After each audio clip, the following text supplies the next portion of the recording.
kemasyarakatan yang sangat berperan penting dalam membangun komunikasi dengan berbagai pihak untuk penanganan para korban bencana. Berikut laporan selengkapnya.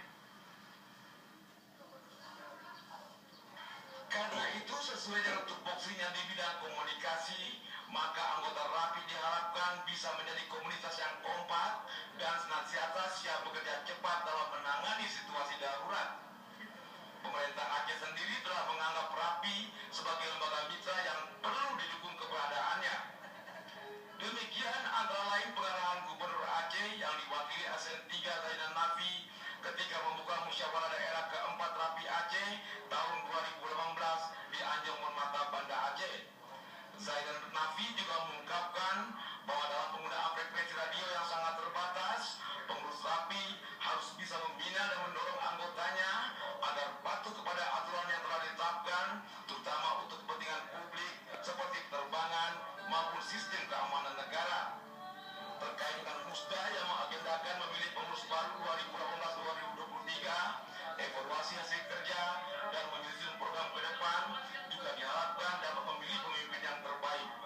Sementara Ketua Umum RAPI Agus Listiono dan Ketua RAPI Aceh Nasir Nurdin mengharapkan bagi para pengurus yang akan dipilih nanti dapat terus memberi pengabdian kepada masyarakat tanpa pamrih. Jumlah anggota RAPI yang di Aceh ini kan cukup banyak, tersebar dari sampai ke desa-desa, maka RAPI ini harus bisa berperan di saat-saat memang masyarakat membutuhkan, tidak hanya dalam kondisi bencana, tetapi setiap saat RAPI ini tampil dan mau melakukan sesuatu untuk kepentingan masyarakat. Ada beberapa kandidat yang sudah menyatakan diri kembali.